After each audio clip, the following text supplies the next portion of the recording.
Qala al-muallif rahimahullah, al-mas'alatu tsalathun. Permasalahan yang ke-30, wa hiya min ajaibi ayatillah. Dan ini adalah permasalahan yang menunjukkan keajaiban, tanda-tanda kekuasaan Allah Subhanahu wa taala.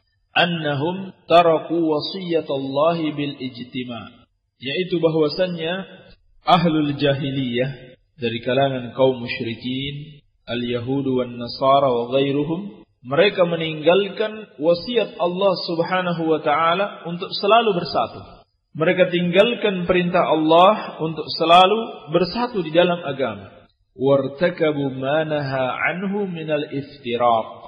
Dan mereka justru menerjang larangan Allah Subhanahu wa taala, yaitu larangan untuk berpecah belah. Wasara kullu hizbin bima ladaihim farihin. Maka jadilah setiap kelompok merasa bangga dan menyombongkan diri dengan apa yang ada pada kelompok mereka, dengan kelebihan-kelebihan yang ada pada setiap kelompok tersebut. Inilah perangai jahiliyah yang ke-30 yang harus kita kenali dan kita waspadai, yaitu berpecah belah di dalam agama yang mengakibatkan mereka tercerai-berai. Masing-masing kelompok merasa bangga, merasa hebat dengan kelebihan yang ada pada kelompok masing-masing. Kelebihan menurut mereka, walaupun belum tentu itu sesuai dengan syariat Allah Subhanahu wa taala. Dan beliau mengatakan hal ini merupakan tanda kebesaran dan keagungan Allah Subhanahu wa taala. Kenapa? Karena ketika mereka berpaling dari perintah Allah Subhanahu wa taala, maka Allah Subhanahu wa taala pun membuat mereka sesat. Sebagaimana yang Allah peringatkan di dalam Al-Qur'an, "Falamma zagu azagallahu qulubahum wallahu la yahdil qaumal fasiq." Tatkala mereka sesat, mereka berpaling dari syariat Allah, maka Allah sesatkan hati-hati mereka dan Allah tidak memberikan hidayah kepada orang-orang yang fasik.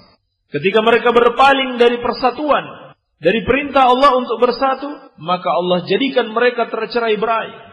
Allah buat mereka berpecah belah karena mereka tidak mau mengikuti syariat Allah untuk bersatu di dalam agama. Sebagaimana ketika mereka berpaling dari tauhid, Allah jadikan hati mereka condong kepada kesesatan, kepada kesyirikan. Sebagaimana firman Allah, "Wa nuqallibu afidatahum wa absarahum kama lam yu'minu bihi awwala marrah." Dan kami palingkan hati-hati mereka dan pandangan-pandangan mereka seakan-akan mereka tidak pernah beriman dengannya pertama kali. Jadi Allah Subhanahu wa taala menyesatkan mereka setelah mereka tadinya beriman, dikarenakan mereka lebih condong kepada kesesatan, tidak mau mengikuti ajaran yang dibawa oleh Rasulullah sallallahu alaihi wasallam. Wa nadharahum fi tughyanihim ya'mahun, dan kami biarkan mereka dalam kesesatan.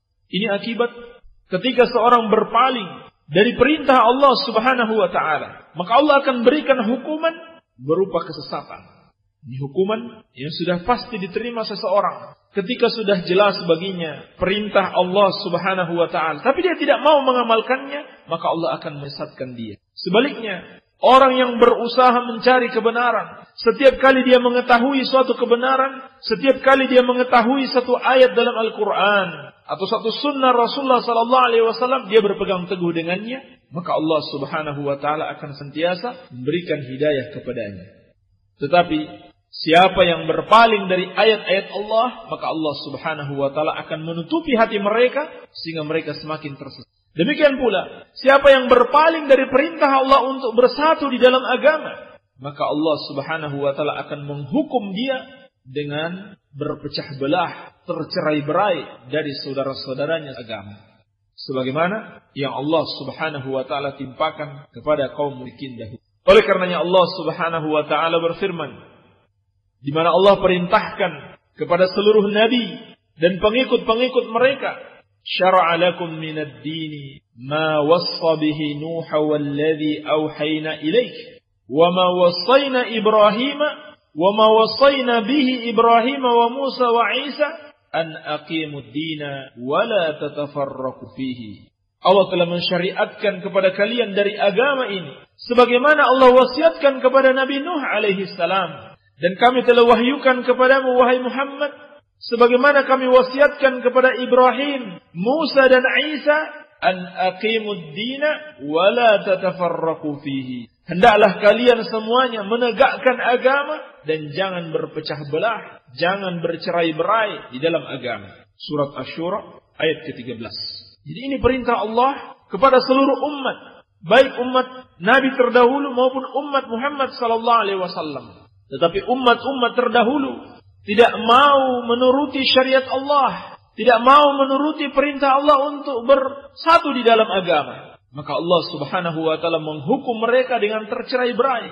Dan yang lebih parah lagi, setelah mereka berpecah belah, masing-masing kelompok merasa bangga dengan kelebihan yang ada pada kelompoknya. Ini sifat ahlul jahiliyah, sifat orang-orang musyrik. Mereka berkelompok-kelompok di dalam agama, membuat aliran-aliran baru di dalam agama yang tidak dicontohkan oleh para nabi dan rasul, lalu mereka membanggakan diri dengan kebid'ahan mereka.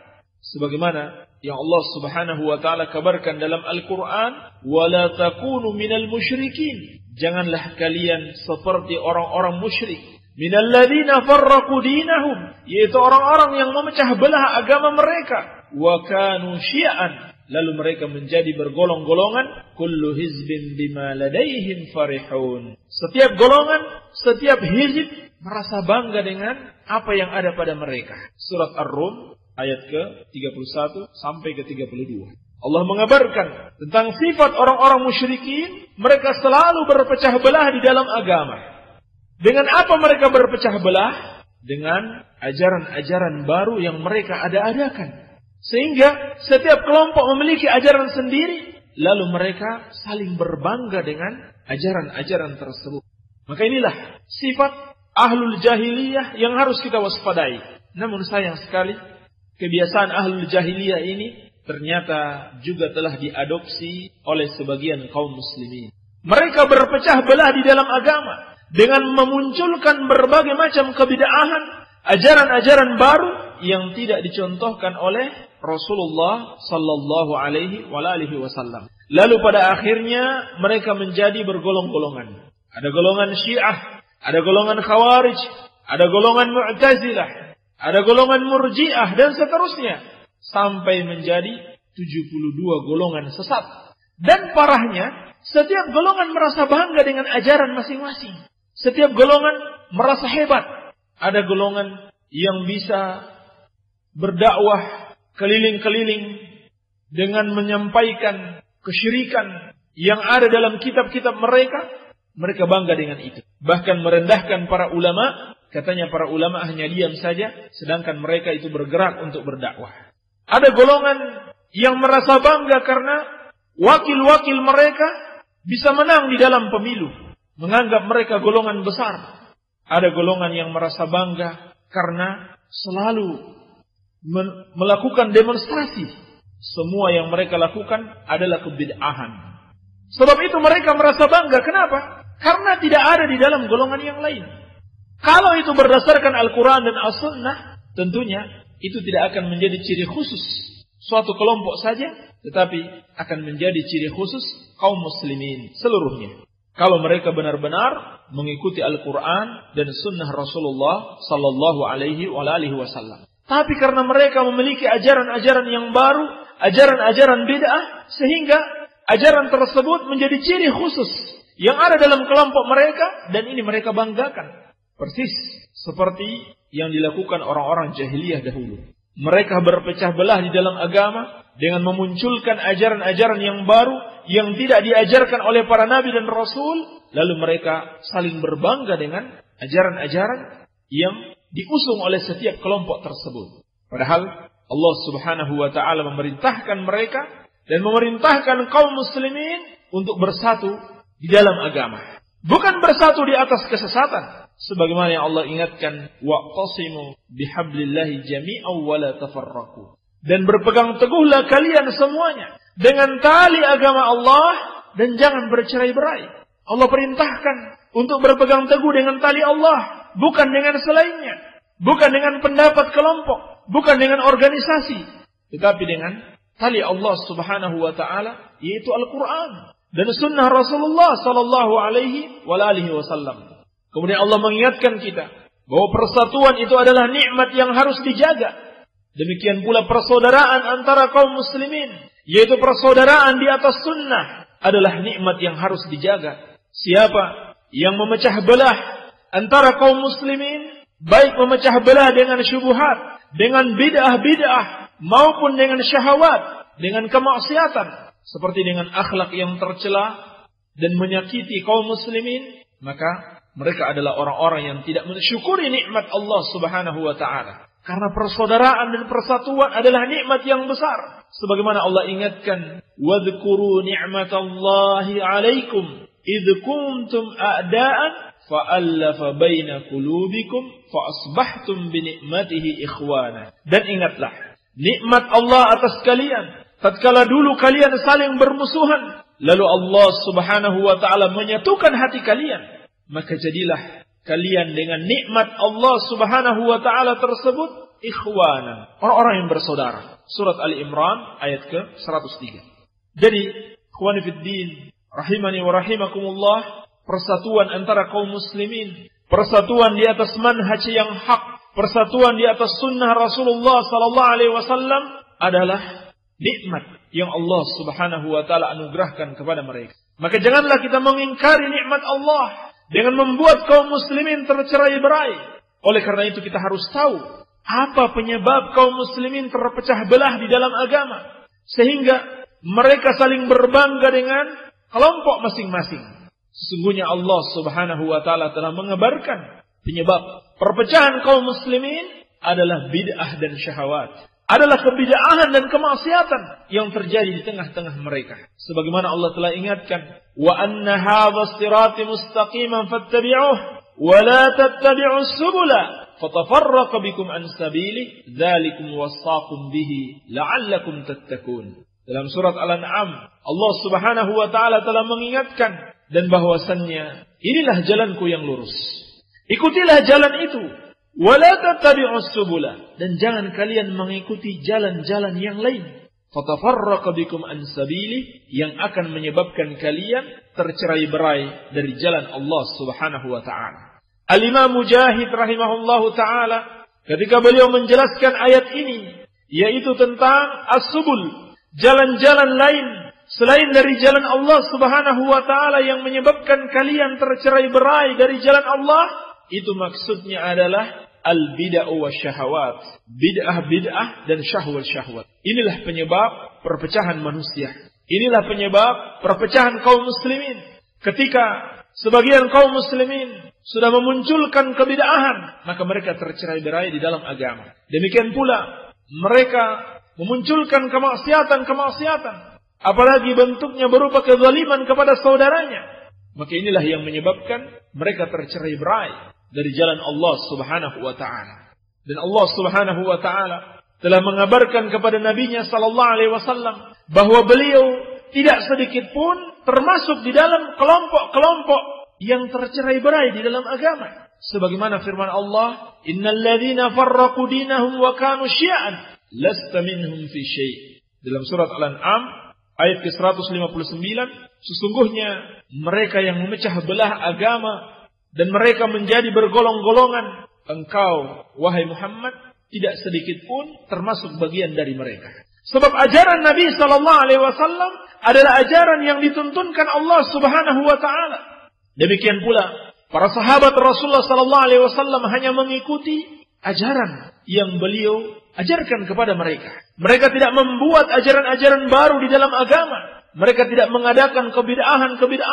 Dan mereka saling berkasih sayang, bersatu di atas sunnah Rasulullah sallallahu alaihi wasallam. Dan sesungguhnya kenyataan yang akan terjadi pada kaum muslimin, yaitu mengikuti sifat-sifat ahlul jahiliyah, berpecah belah di dalam agama, merupakan ketentuan Allah Subhanahu wa taala yang mesti terjadi. Tetapi bersamaan dengan itu, Allah Subhanahu wa taala tetap memerintahkan kaum muslimin untuk bersatu, yaitu untuk meninggalkan sebab-sebab yang membuat kaum muslimin tercerai-berai. Sebagaimana Hal ini telah dikabarkan oleh Nabi sallallahu alaihi wasallam. Beliau telah mengabarkan akan adanya perpecahan umat dan sekaligus beliau membimbing kita dengan memberikan solusi bagaimana agar bisa selamat dari perpecahan tersebut. Seperti dalam hadis Irbad bin Sariyah radhiyallahu taala anhu yang diriwayatkan al-Imam Abu Dawud, At-Tirmidzi dan yang lainnya, Nabi sallallahu alaihi wasallam telah berpesan,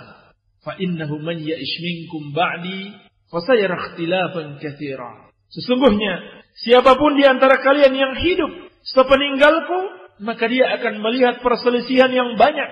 Dia akan melihat perpecahan umat sepeninggal Rasulullah sallallahu alaihi wasallam. Maka fa'alaikum bisunnati. Ketika kalian melihat perpecahan tersebut, hendaklah kalian berpegang teguh dengan sunnahku. Dan tidak cukup dengan sunnah Rasulullah sallallahu alaihi wasallam, beliau menambahkan wa sunnatil khulafa'ir rasyidin al-mahdiyyin min ba'di.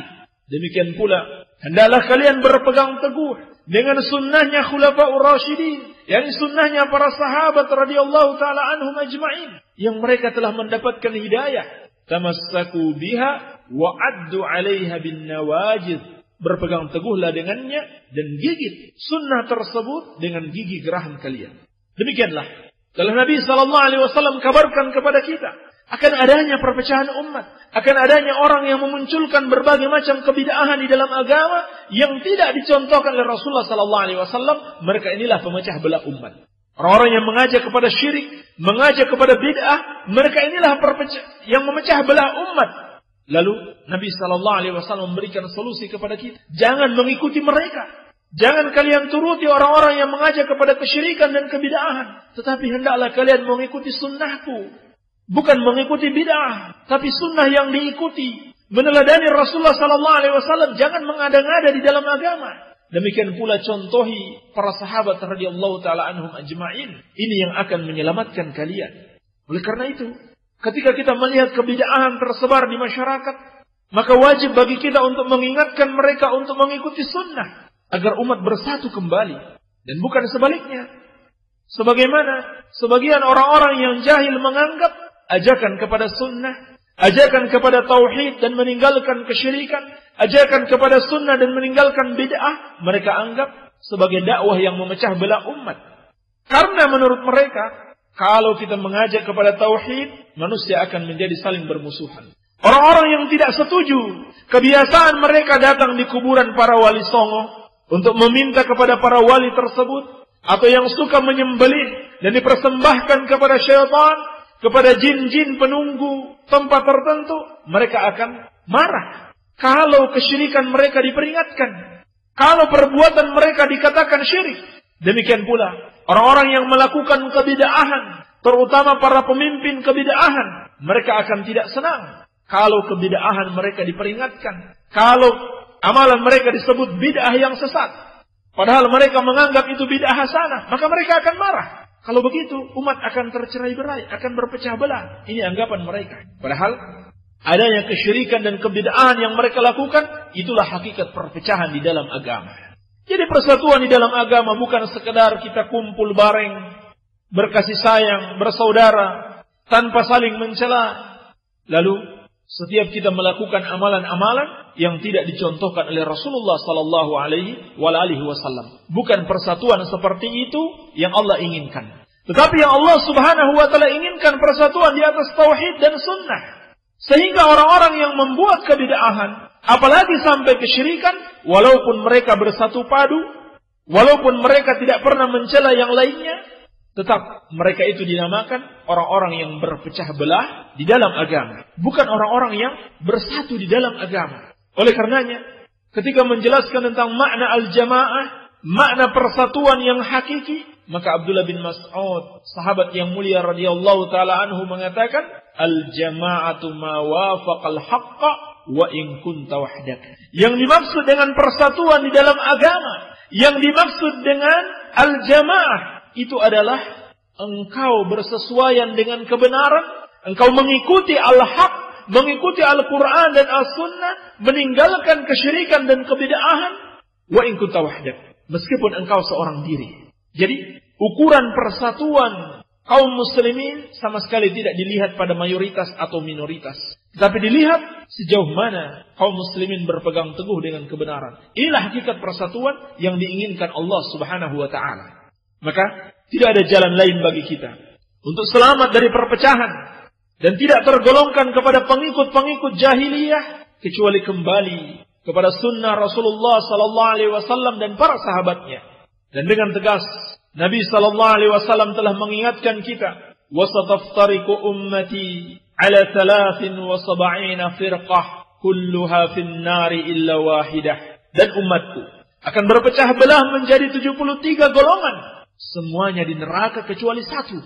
Qala ma ana alaihi wa ashabi, yaitu golongan yang mengikuti aku dan para sahabatku. Maka setiap golongan yang mengikuti ajaran bid'ah, apalagi kesyirikan kepada Allah Subhanahu wa ta'ala, kata Nabi sallallahu alaihi wasallam, kulluha finnar, semuanya di neraka. Sedangkan golongan yang selamat, golongan yang akan ditolong oleh Allah Subhanahu wa ta'ala adalah ma ana alaihi wa ashabi, yang mengikuti Rasulullah sallallahu alaihi wasallam dan para sahabatnya, yaitu mengikuti generasi as-salafus salih, generasi pendahulu umat Islam yang saleh. Tidak ada jalan lain bagi kaum muslimin untuk selamat dari perpecahan dan selamat dari azab Allah selain kembali kepada manhajus salaf, kepada metode beragama generasi salaf, menjadi salafiyun, menjadi pengikut salaf, yaitu pengikut Rasulullah sallallahu alaihi wasallam dan para sahabatnya, dan meninggalkan perbuatan-perbuatan syirik dan perbuatan-perbuatan bid'ah serta kemaksiatan yang diada-adakan oleh orang-orang sepeninggal Rasulullah sallallahu alaihi wasallam dan para sahabatnya. Barangkali ini yang bisa kita sampaikan, semoga ada manfaatnya. Wabillahi taufik. Walhamdulillahirabbil alamin. Kaum muslimin rahimani wa rahimakumullah jami'an. Demikian tadi materi yang telah disampaikan. Mudah-mudahan memberikan manfaat kepada kita semua. Dan langsung saja kita akan simak jawaban-jawaban yang akan disampaikan. Bismillahirrahmanirrahim. Alhamdulillah. Wassalatu wassalamu ala Rasulillah amma ba'd. Ketika bapak saya nengok ke rumah saya di jalan, ketemu sama laki-laki yang pakaiannya seperti suamiku pakai gamis. Kata bapak, mau nanya rumah ke laki-laki itu. Tapi pas dipanggil nggak jawab. Kata saya, mungkin gak dengaran pak. Kata bapak, masa si tarik. Terus akhirnya bapak nanya sama orang kampung yang bukan salah. Kata si orang kampung bilang, "Kapa, masalah percuma, mual dijawab," katanya gitu. Akhirnya bapak dikasih tahu rumah sama orang kampung itu, dan akhirnya bapak saya jadi tidak. Katanya cuma mau nanya rumah aja tidak dijawab. Bagaimana hukum si tadi kalau sengaja tidak menjawab panggilan? Mungkin karena kelihatan kampungan. Baik, tidak dilakukan lagi apa yang dilakukan oleh orang ini yang dianggap sebagai salafi adalah sesuatu yang merusak dakwah salaf itu sendiri. Jadi hendaklah setiap orang yang mengikuti as-salaf, mengikuti Rasulullah sallallahu alaihi wasallam, para sahabatnya, benar-benar menghiasi dirinya dengan akhlak yang terpuji, sebagaimana akhlak salaf. Ketika dia tidak mengamalkan akhlak salaf, maka dampaknya bukan saja kembali kepada dirinya, tetapi kepada dakwah yang mulia ini, sehingga dia turut mengambil bagian keburukan dengan menjauhkan kaum muslimin dari dakwah yang mulia ini. Padahal seharusnya seorang yang telah mengikuti manhaj yang hak, metode beragama yang benar, itu menjadi sebab kaum muslimin juga mengikuti manhaj yang hak, manhaj yang benar. Bukan sebaliknya, membuat kaum muslimin lari dari dakwah ini. Baik. Sebaliknya, kita juga menasihati kepada kaum muslimin yang kita ikuti bukanlah para pengikut atau orang-orang yang mengaku mengikuti salaf, tetapi yang kita ikuti adalah manhajus salaf. Harus dibedakan antara salaf sebagai manhaj dan orang-orang yang mengklaim sebagai pengikut salaf. Yang pertama sudah pasti benar, yang kedua belum tentu benar. Manhajus salaf, metode salaf, metode Rasulullah sallallahu alaihi wasallam, para sahabatnya di dalam beragama sudah pasti benar. Siapa yang mengingkarinya adalah kekufuran. Ini bahaya. Siapa yang tidak suka, siapa yang benci dengan salaf, ini adalah kekafiran. Ini bahaya. Dia harus dijelaskan dengan sebaik-baiknya bahwa hakikat salaf adalah hakikat Islam itu sendiri, Islam yang murni, sebagaimana dia diturunkan, sebagaimana dia datang, yaitu yang diamalkan dengan baik dan dipahami oleh Rasulullah sallallahu alaihi wasallam dan para sahabatnya. Kepada ini kita mengajak, dan ini sudah pasti benar, tidak mungkin salah. Ini adalah kebenaran yang berasal dari Allah Subhanahu wa taala. Siapa yang mengingkarinya, siapa yang membencinya, maka dia kafir dengan kesepakatan para ulama. Hati-hati. Tetapi orang-orang yang mengklaim pengikut salaf, walaupun dia pakai gamis, jenggotnya panjang, belum tentu dia benar-benar mengikuti salaf sebagaimana mestinya. Sebagaimana yang banyak kita saksikan dan kita dengar. Ada yang mengaku salafi, pakai gamis, tapi akhlaknya tidak terpuji. Bahkan lebih dari itu, akidahnya menyimpang. Ibadahnya tidak sesuai dengan petunjuk Rasulullah sallallahu alaihi wasallam. Sebab mereka itu manusia. Bisa benar, bisa salah. Kalau benar kita ikuti, kalau salah jangan kita ikuti. Sebab hakikatnya yang kita ikuti adalah salaf. Adalah generasi Rasulullah sallallahu alaihi wasallam dan para sahabatnya, bukan orang-orang setelahnya. Assalamualaikum Ustaz. Waalaikumsalam. Tetangga saya mayoritas bekerja di Kosipa atau rentenir. Kadang keluarga saya diberi uang atau makanan oleh mereka. Bolehkah uang dipakai dan bolehkah makanan dimakan? Saya takut karena itu karena haram. Saya jadi ikut-ikutan makan harta haram. Ustaz, dari ikhwan di Cipari.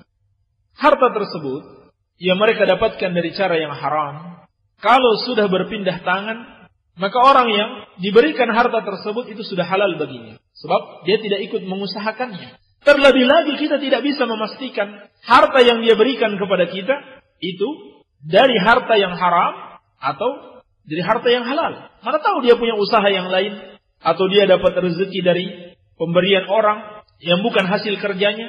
Sehingga kita tidak dibebankan untuk mencari tahu. Sehingga kita tidak perlu bertanya ini dari mana engkau dapatkan. Sebab kalau sudah berpindah tangan, bukan lagi orang yang mengusahakannya dengan cara yang haram, maka itu menjadi halal. Berdasarkan dalil bahwasanya Rasulullah sallallahu alaihi wasallam menerima hadiah dari orang-orang kafir, menerima hadiah berupa makanan yang diberikan oleh orang-orang Yahudi. Dan sudah dimaklumi orang-orang kafir, terutama orang-orang Yahudi ini adalah orang-orang yang dikenal bermuamalah dengan riba, memakan harta manusia dengan cara yang batil, mencari rezeki dengan segala cara, tidak peduli halal dan haram. Tetapi ketika mereka memberikan hadiah kepada Rasulullah sallallahu alaihi wasallam, beliau menerimanya.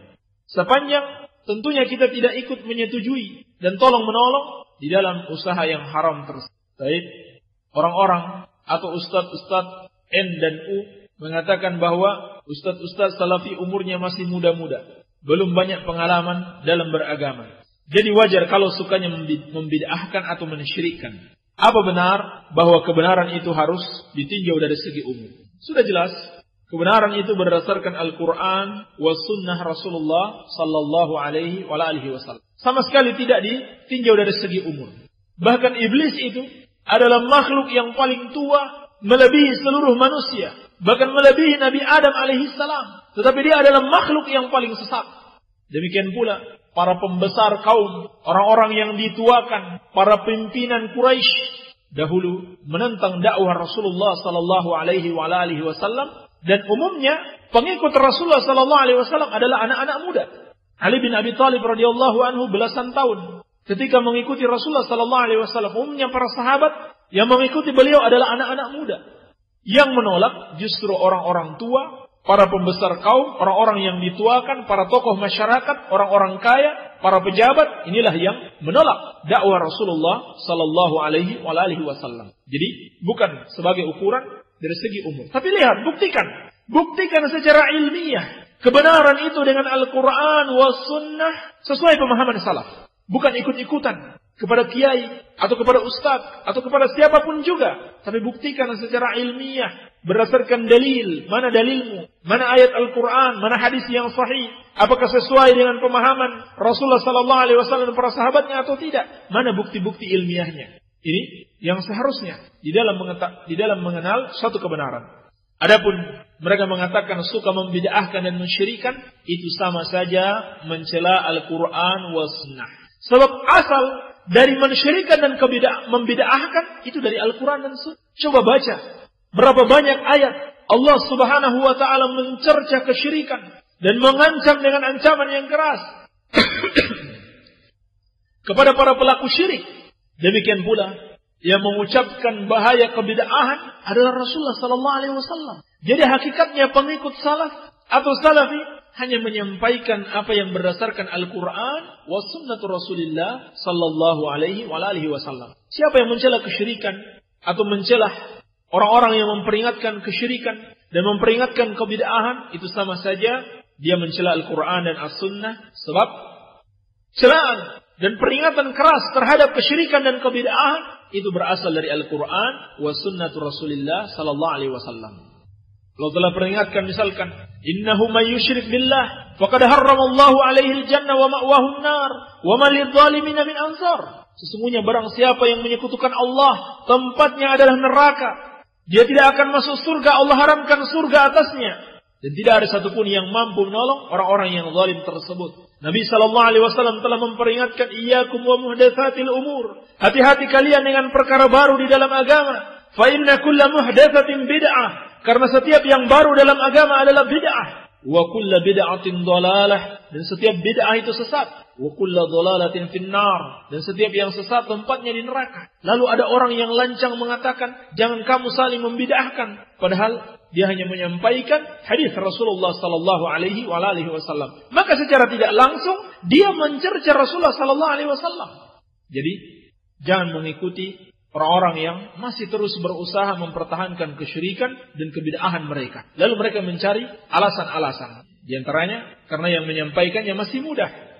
Berarti tidak perlu diindahkan. Walaupun kenyataannya yang menyampaikan peringatan syirik dan bid'ah itu berdasarkan Al-Quran dan Sunnah Rasulullah Sallallahu Alaihi Wasallam. Apa ada hadisnya bahwa rambut wanita yang sedang junub jatuh dan tidak ikut dimandikan, nanti pada hari kiamat rambutnya yang sehelai tersebut harus dimandikan? Ini tidak benar, tidak ada hadisnya. Kalau sudah jatuh, buang saja di tempat sampah atau dikuburkan. Apakah benar bahwa apabila seseorang menyembelih seekor hewan, lalu hewan tersebut tidak mati dengan sekali sembelihan, daging hewan tersebut haram untuk dimakan? Karena ada Kiai N dan U yang berpendapat demikian. Tanyakan kepada Pak Kiai, apakah dalilnya dari Al-Quran dan Sunnah? Atau itu adalah keyakinan bid'ah yang dia warisi dari guru-gurunya?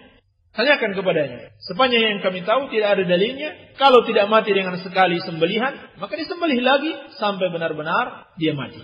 Baik. Apakah payudara seorang ibu itu termasuk aurat dan haram hukumnya kalau sengaja dibuka? Karena kebiasaan ibu-ibu ketika sedang menyusui anaknya sering terlihat oleh orang lain.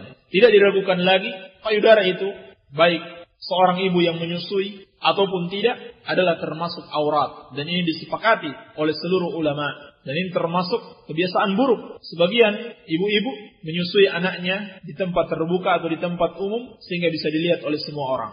Akhi, bagaimana cara mencari gelombang radio An-Nur untuk wilayah Bumi Ayu dari Akhi Ruri? Ini harus dibalas via SMS oleh pengurus radio. Apa ada hadisnya bahwa wanita ketika melaksanakan sholat lalu rambutnya keluar walaupun hanya satu helai sholatnya batal? Karena saya pernah dengar Ustadz NU yang mengatakan demikian. Itu benar, hadisnya sahih. Tidak akan diterima sholat seorang wanita apabila dia tidak menggunakan kerudung sehingga rambutnya terlihat, karena rambut itu aurat bagi wanita. Kalau sengaja dia biarkan terlihat dan dia sadari, maka sholatnya batal. Sebab menutup aurat adalah syarat sahnya sholat. Bismillah Ustaz, saya punya saudara suami istri. Mereka ini selalu berwajah masam jika dilihat dan bersikap tidak ramah di hadapan ortu. Sering marah-marah, enggak jelas, dan bicaranya sinis. Jika berbicara menyampaikan nasihat kepada ortu, tidak dengan hikmah dan kelembutan, hingga ortu sering merasa sakit dan enggak mau menerima dakwah. Tolong nasihatnya buat kami. Ini sama dengan pertanyaan yang pertama, tentang orang-orang yang tidak memiliki hikmah dan kelembutan di dalam bersikap kepada kaum muslimin, khususnya di dalam berdakwah. Maka mereka ini bukan membuat orang tertarik untuk mengikuti dakwah yang benar, malah membuat mereka semakin jauh. Maka mereka akan bertanggung jawab kelak di hari kiamat di hadapan Allah Subhanahu wa taala. Ketika mereka membuat kaum muslimin tersesat dari jalan Allah dengan tidak menerima dakwah yang benar dikarenakan sikap mereka, sehingga membuat orang-orang jauh dari dakwah. Bahkan Nabi sallallahu alaihi wasallam telah mencerca dengan keras kepada sahabatnya yang mulia Mu'adz bin Jabal radhiyallahu anhu.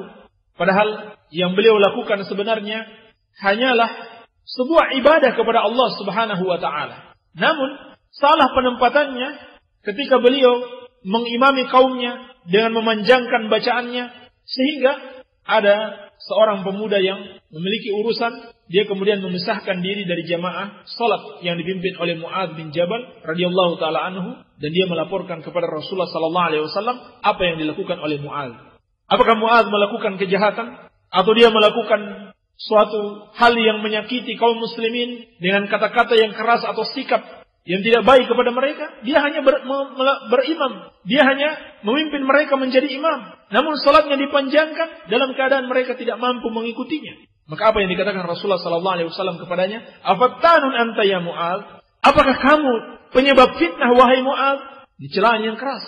Karena Rasulullah sallallahu alaihi wasallam khawatir apa yang dia lakukannya akan menyebabkan fitnah dan membuat mereka lari dari Islam.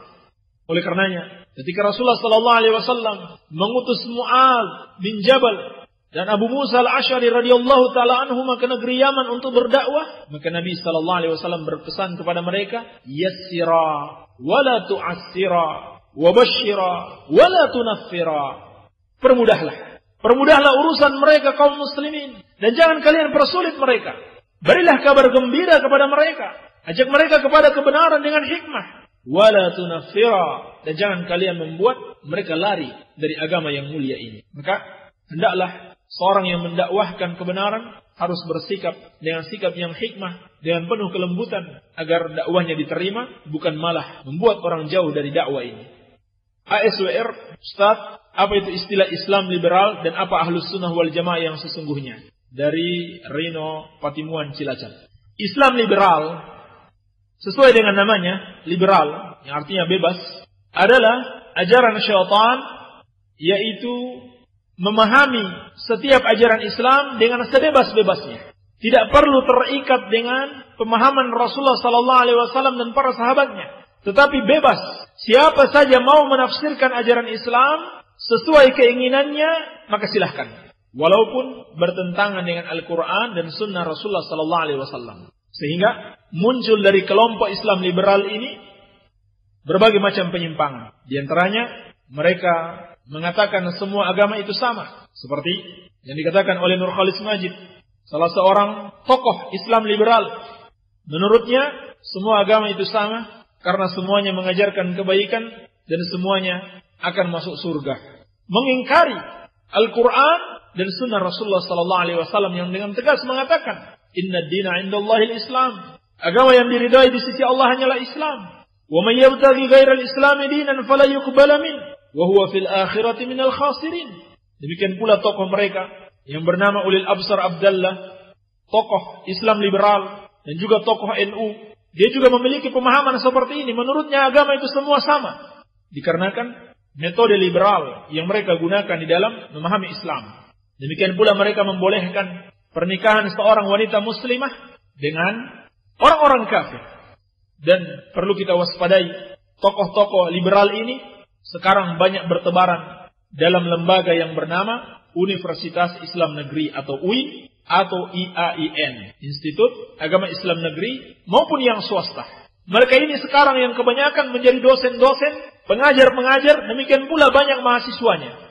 Yang ada di UIN Syarif Hidayatullah di Jakarta atau di UIN Sunan Gunung Jati Bandung, mereka inilah yang berkuasa di sana. Maka jangan sekali-sekali memasukkan anak-anak kita untuk belajar di universitas tersebut. Atau di Jakarta yang terkenal, universitas yang didirikan oleh Nur Khalis Majid, yaitu Universitas Paramadina. Ini lembaga-lembaga yang menyiarkan paham liberal, paham kekafiran ini. Adapun Ahlus Sunnah wal Jamaah sebaliknya, mereka memahami Al-Quran wa Sunnah dan mereka mengamalkannya sebagaimana Rasulullah sallallahu alaihi wasallam dan para sahabatnya memahami dan mengamalkannya. Ini maksudnya Ahlus Sunnah wal Jamaah. Ahlus Sunnah itu pengikut sunnah. Al-Jamaah yaitu yang bersatu di atas kebenaran. Sunnah siapa yang diikuti? Sunnah Rasulullah sallallahu alaihi wasallam dan para sahabatnya. Ini yang dimaksud dengan Ahlus Sunnah wal Jamaah. Dan ini bukan hanya sekedar pengakuan belaka, tetapi harus disertai dengan bukti. Karena kenyataannya banyak yang mengaku-ngaku Ahlus Sunnah wal Jamaah, banyak yang mengaku-mengaku salafiyah, tetapi ternyata yang mereka amalkan adalah kebid'ahan, bukan ajaran sunnah, bukan petunjuk Rasulullah sallallahu alaihi wasallam dan para sahabatnya. Jadi jangan juga tertipu dengan setiap orang-orang yang mengaku aswaja, mengaku Ahlus Sunnah wal Jamaah, walaupun pondoknya dinamakan dengan pondok salafiyah, tetapi lihat apa yang mereka amalkan. Apakah sudah benar-benar sesuai pengakuannya? atau hanya pengakuan yang tidak dibuktikan dengan ittiba kepada Rasulullah sallallahu alaihi wasallam dan para sahabatnya. Banyak yang mengaku ahlus sunnah tetapi ternyata dia adalah pengikut bid'ah, bahkan pelopor bid'ah. Maka hendaklah berhati-hati. Ustaz, mohon dibacakan dan jelaskan dalil tentang larangan mendatangi kuburan. Ya, tidak ada dalil melarang mendatangi kuburan. Justru sebaliknya, Nabi sallallahu alaihi wasallam memerintahkan untuk berziarah kuburan. Karena dengan itu akan mengingatkan kita kepada kematian. Dan juga agar kita dapat mendoakan kaum muslimin yang sudah meninggal di kuburan mereka. Menyelami mereka di kuburan mereka. Yang dilarang itu adalah kesyirikan dan kebid'ahan yang dilakukan di kuburan. Seperti seorang yang berziarah kepada kuburan para wali. Lalu meminta kepada para wali tersebut. Berdoa kepada para wali. Ini kesyirikan. Jelas dilarang di dalam agama. Atau dia menganggap suatu kuburan dengan kuburan keramat. Kalau berdoa di situ lebih mudah dikabulkan. Ini kebid'ahan yang bisa mengantarkan kepada kesyirikan. Atau dia melakukan safar, perjalanan jauh demi untuk berziarah kepada suatu kuburan. Ini kebid'ahan yang dilarang oleh Rasulullah sallallahu alaihi wasallam. Sebagaimana dalam As-Sahihain, Nabi sallallahu alaihi wasallam bersabda, "La tushaddur rihal illa ila thalathati masajid." Tidak boleh melakukan suatu perjalanan jauh kecuali kepada 3 masjid. Yaitu Masjid Nabawi, Masjidil Haram, dan Masjidil Aqsa. Ini dalil larangan melakukan safar, melakukan perjalanan jauh, mendatangi kuburan-kuburan. Jadi, ini perlu diluruskan. Barangkali salah memahami dari penjelasan kita sebelumnya. Kita tidak melarang sama sekali untuk berziarah kuburan. Tetapi yang kita larang adalah ziarah kuburan yang mengandung kesyirikan dan kebid'ahan. Ustaz, saya pendengar RDS di Cilongkrang, Kecamatan Wanareja Selatan. Saya ingin gabung dengan saudara-saudara yang bermadzhab Salafi karena saya baru 2 minggu di kampung ini. Baik. Insyaallah taala silakan datang menghadiri majelis ta'lim yang diadakan oleh Ahlus Sunnah wal Jamaah baik di pondok kita maupun di daerah yang dekat dengan Anda. Di Wanareja insyaallah ada jadwalnya Ustaz Fauzan, Ustaz Fauzan mungkin bisa diinfokan oleh pengurus radio tentang jadwal ta'lim yang ada di Wanareja dan sekitarnya. Baik. Assalamualaikum Pak Ustaz. Waalaikumsalam. Ana mau bertanya, motong kuku rambut bagus ya hari Jumat dan dikuburkan, apa itu benar dan ada contohnya? Syukran. Saya tidak tahu kalau ada dalil yang mengkhususkan bahwa sunnah memotong kuku atau rambut pada hari Jumat. Tapi kapan saja dipotong tidak masalah insyaallah ta'ala. Dan juga ada teladan dari sahabat, mereka menguburkan kuku yang dipotong, demikian pula rambut. Dan kalau kita mau mencontoh mereka, maka itu sesuatu yang terpuji insyaallah ta'ala, meskipun itu bukan suatu kewajiban di dalam masalah ini. Karena tidak ada dalil yang tegas dari Rasulullah sallallahu alaihi wasallam. Assalamualaikum warahmatullahi wabarakatuh. Bagaimana hukumnya punya tato di bawah solat? Sah atau tidak solatnya? Yang pertama, kalau tato itu bisa dikeluarkan, dan ketika seorang berwudu menghalangi wudunya, maka jelas solatnya tidak sah karena wudunya tidak sah. Ini kalau tato itu bisa dikeluarkan. Tapi kalau tidak bisa dikeluarkan, kecuali dengan menyakiti dirinya, maka tidak perlu dikeluarkan. Cukup dia bertobat kepada Allah Subhanahu wa taala dan salatnya sah insyaallah taala, sebab Allah Subhanahu wa taala berfirman, "Fattaqullaha mastata'tum." Bertakwalah kepada Allah sekemampuan kalian. Pak Ustaz, apakah telinga bukan termasuk organ wudu? Terima kasih. Telinga termasuk organ wudu. Telinga termasuk organ wudu sebab dia bagian dari kepala. Di dalam Sunan Abi Dawud dari Abdullah bin Amr bin As radhiyallahu ta'ala anhuma, beliau menceritakan, anna rajulan atan Nabiy sallallahu alaihi wasallam faqala ya Rasulullah kaifa tuhur. Bahwasanya ada seorang laki-laki datang kepada Rasulullah sallallahu alaihi wasallam dan bertanya, ya Rasulullah, bagaimana cara bersuci? Fada bima'in fi ina'in faghasala kaffaihi thalathan. Maka Nabi sallallahu alaihi wasallam meminta air dalam bejana, lalu beliau mencuci kedua tangannya 3 kali. Summa ghasala wajhahu thalathan. Kemudian beliau mencuci wajahnya 3 kali. Summa ghasala dhira'aihi thalathan. Kemudian beliau mencuci tangannya sampai ke siku sebanyak 3 kali. Summa masaha bi ra'sihi. Lalu beliau mengusap kepalanya. Nah, di sini perhatikan cara mengusap kepala. Kata Abdullah bin Amr bin As menceritakan tentang wudu Nabi sallallahu alaihi wasallam, fa adkhala usbu'aihi as-sabahatain fi udhunaihi. Maka setelah beliau mengusap kepala, beliau memasukkan 2 jari telunjuknya kedua telinganya. Wa masaha bi ibhamaihi ala zahiri udhunai. Lalu beliau mengusap dengan dua ibu jarinya pada telinganya, bagian luar telinganya. Wa bisabahatain batina udhunai. Dan beliau mengusap bagian dalam telinganya dengan jari telunjuk. Demikian cara mengusap telinga dalam hadis yang sahih. Jadi diusap kepala dulu. Setelah mengusap kepala baru mengusap telinga. Dan juga disunahkan dengan menggunakan sisa air dari mengusap kepala. Jadi tidak perlu mengambil air yang baru. Setelah mengusap kepala, yakni seluruh kepala, dan cara mengusap kepala seperti dari dijelaskan dalam as-sahihain, bada'a bi muqaddami ra'sihi, thumma dhahaba bihima ila qafahu, thumma raddahuma ila al-makan alladhi bada'a minhu. Nabi sallallahu alaihi wasallam mulai dari bagian kepala paling depan dengan dua tangannya, lalu beliau mengusapnya terus sampai di akhir kepala, di bagian kepala yang paling akhir, di tengkuknya. Lalu beliau kembali lagi ke bagian depan. Lalu setelah itu beliau mengusap telinganya tanpa mengambil air yang baru, tapi air sisa dari kepala. Bagaimana caranya? Yaitu dengan memasukkan jari telunjuk ke dalam telinga dan ibu jari untuk bagian luarnya. Jadi jari telunjuk mengusap bagian dalam telinga dan ibu jari mengusap bagian luar telinga dengan sisa air dari mengusap kepala. Sebab hakikatnya dalam hadis yang sahih Nabi sallallahu alaihi wasallam bersabda, al-udunani minar ra'si. Dua telinga itu bagian dari kepala.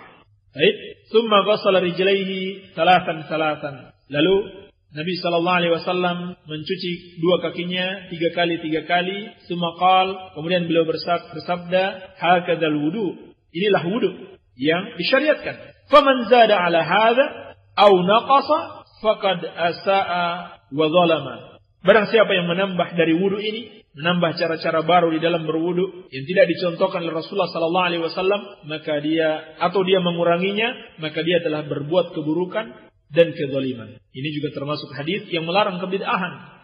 Siapa yang menambah-nambah atau mengurangi, Nabi sallallahu alaihi wasallam mengatakan dia telah berbuat keburukan dan kezaliman. Jadi di dalam ibadah tidak boleh kita tambah-tambahi, sebagaimana tidak boleh juga kita. Alhamdulillah kita telah menjawab pertanyaan-pertanyaan yang masuk kemarin dan kita cukupkan. Semoga ada manfaatnya. Yang benar itu dari Allah Subhanahu wa taala dan yang salah dari kebodohan kami dan dari syaitan. Kemudian kami memohon maaf karena sebagian besar atau mungkin semua ustadz yang biasa mengisi pada acara kuliah pagi ini atau yang biasa mengajar di Pondok An-Nur, demikian pula sebagian besar santri insyaallah taala hari ini akan berangkat ke Bantul, Yogyakarta untuk mengikuti acara daurah atau ta'lim, majelis ta'lim yang akan disampaikan oleh para ulama yang datang dari Madinah, dari kota Rasulullah sallallahu alaihi wasallam, yaitu Syekh Ubaid Al-Jabiri hafizahullah taala.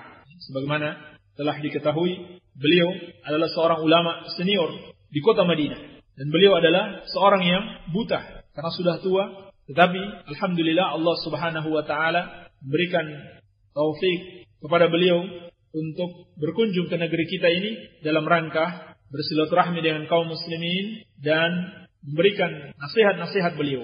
Demikian pula ada Syekh Muhammad Ghalib berasal dari Yaman juga akan datang, dan Syekh Khalid Al-Dhafiri yang berasal dari Kuwait. Jadi dari 3 negara, dari Madinah, Saudi Arabia, dari Yaman dan dari Kuwait. Ini ulama-ulama Ahlus Sunnah wal Jamaah akan datang kepada kita insyaallah taala untuk memberikan nasihat-nasihat. Maka kita sebagai talibul ilmi tidak mensia-siakan kesempatan ini, dan insyaallah taala kita akan datang untuk belajar kepada para ulama. Sehingga kita mohon maaf mungkin sekitar sepekan atau 10 hari ke depan dan terpaksa acara kuliah pagi ini dan tanya jawab kita liburkan sementara demi untuk kita bisa belajar kepada para ulama yang kebetulan datang ke negeri kita ini.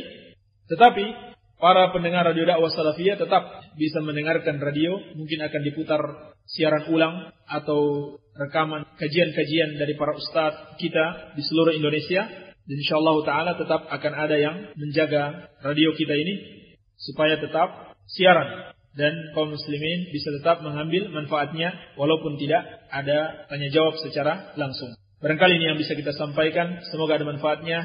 Wabillahi taufik. Subhanaka Allahumma bihamdika asyhadu an la ilaha illa anta astaghfiruka wa atubu ilaik. Wa sallallahu ala nabiyyina Muhammadin wa alihi wasallam wa akhiru da'wana anil hamdulillahi rabbil alamin.